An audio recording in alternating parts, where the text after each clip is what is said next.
183 days. That is how long the 761st Tank Battalion stayed in continuous combat, without rotation, without relief. Most independent tank battalions fighting the same war cycled out after 1 or 2 weeks. The 761st stayed for 6 months, 6 countries, 30 towns liberated. Before any of that happened, there was a number far less celebrated. 2 years. That is how long those men trained before they were cleared to fight. White tank units received roughly 3 months before deployment. The 761st received 2 years, not because they were slow, not because they failed their evaluations. Lieutenant General Ben Lear, commanding the U.S. Second Army, personally reviewed the unit and rated them superior. Combat ready. The Army's own records described them as having entered France with greater confidence than most Negro units could muster upon entering a theater of operations. And still, the Army did not know what to do with them. Here is the premise the institution was working from. African American soldiers were not suited for combat arms roles, especially not armored units. The 761st Tank Battalion existed inside a military that had formally organized itself around that belief. They wore the same uniform as the men who had doubts about them. They trained on the same Sherman tanks. They carried the same field manuals. And they were still, in the fall of 1944, waiting for someone to decide whether they were allowed to prove it. That is the question that runs through everything that follows. Not whether those men could fight. The records answer that. The question is, what does it cost a man to earn trust that should never have been in question in the first place? By October of 1944, the war in France had moved east. The Third Army, under Lieutenant General George S. Patton, was pushing hard toward Germany. The 761st arrived at Omaha Beach on October 10th, coming ashore on the same sand where the invasion had begun 4 months earlier.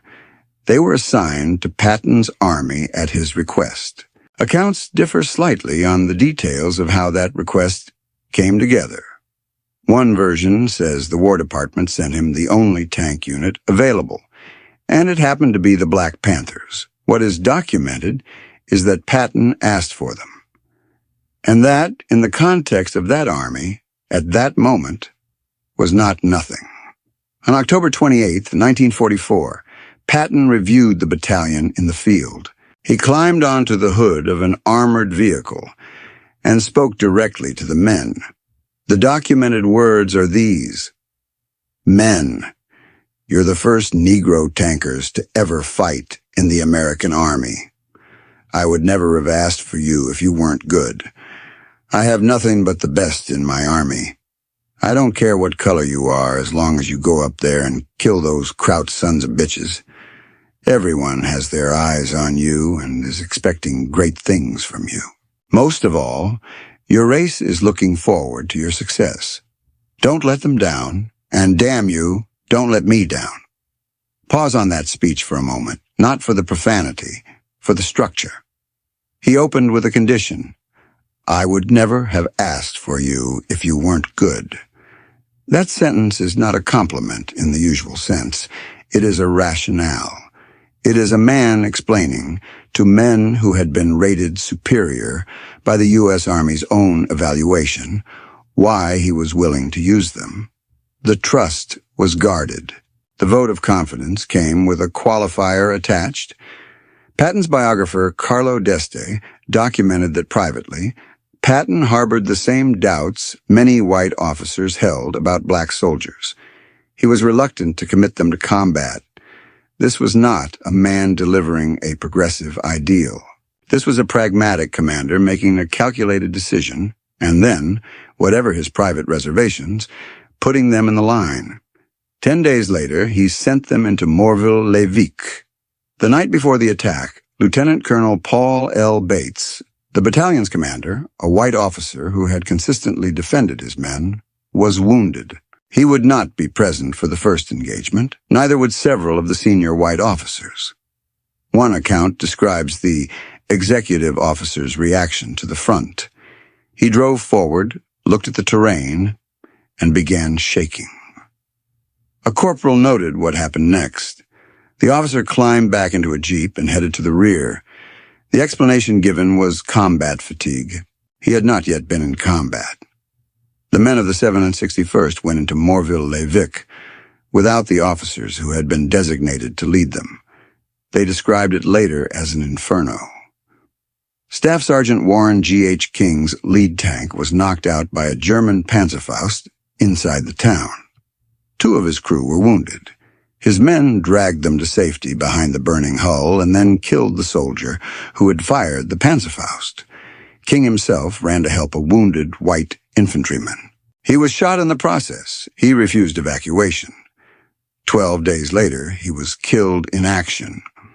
At the end of the battle, a captured German officer told one of the battalion's commanders that the conduct of King and his crew was, in his assessment, only equaled by that of a Russian tank crew under similar circumstances. That sentence was not a compliment from an ally. It came from the other side of the wire, from a man who had just watched them fight. Think about what that means. The German officer was not comparing King to other American soldiers. He was reaching for the highest benchmark of armored tenacity he knew, the Red Army, who had been fighting tanks since 1941. That was the measuring stick a professional enemy applied to a unit that the U.S. Army was still evaluating. Staff Sergeant Reuben Rivers's actions at Gebling, 12 days after Morville-lès-Vic, became among the most documented in the battalion's history. At a German roadblock, Rivers leaped from his Sherman under fire, attached a cable to the obstacle, remounted and pulled it clear, freeing the column to advance. He was wounded by a mine. A medic warned him that the wound was developing gangrene. Rivers refused evacuation. "Tomorrow's going to be tough," he told the medic. "Another day won't make any difference." He was killed the next day. His Medal of Honor, the nation's highest military decoration, was awarded posthumously in 1997, 52 years after the battle. This is the uncomfortable part, not the combat, the arithmetic. The 761st entered France with 6 white officers, 30 black officers, and 676 black enlisted men. They fought for 183 consecutive days. They lost 50% of their starting strength, 71 tanks. The unit was credited with inflicting 130,000 enemy casualties across 6 countries. Major General Willard Paul, commanding the 26th Infantry Division, issued a special commendation to the battalion after their first weeks of action, calling out their speed of adaptation, their gallantry against some of Germany's finest troops, and the confident spirit with which they emerged from combat. Sergeant Wayne Robinson, who later served as the battalion's official historian, compared the 761st to other separate tank battalions using objective criteria: enemy killed, materiel captured, operational tempo. His conclusion: the record of the 761st held up against any of them. They came home in 1946. There was no parade. The country they returned to was still legally segregated. Staff Sergeant Floyd Dade, Jr., a Texas native, put it plainly in an oral history: "We didn't have equal rights. Democracy was against us. I was fighting for my country." The Presidential Unit Citation, the formal acknowledgement that the 761st Tank Battalion had performed with extraordinary gallantry, was awarded in 1978. 34 years after Morville-lès-Vic, 34 years after King's tank was knocked out inside that town, and his men kept moving. 34 years after Rivers refused to leave his crew. If you've ever wondered what it looks like when an institution asks men to give everything while giving them nothing in return, and they do it anyway, this is what it looks like. The men who built the 761st record are not footnotes. They are the argument. Not for bravery as an abstraction. For something harder to name. The decision to fight without the guarantee that the fight will be recognized. To climb into a Sherman tank in a segregated army on a cold morning in France and do the job, not because the system deserved it, but because the men beside you did. What Patton said in that field was not absolution. It was a conditional, and the 761st answered it unconditionally. If the men who did the quiet, costly, foundational work of this war, the work that never made the headlines, never got the citation until decades later, if those men matter to you, leave their names in the comments. Tell me who you know.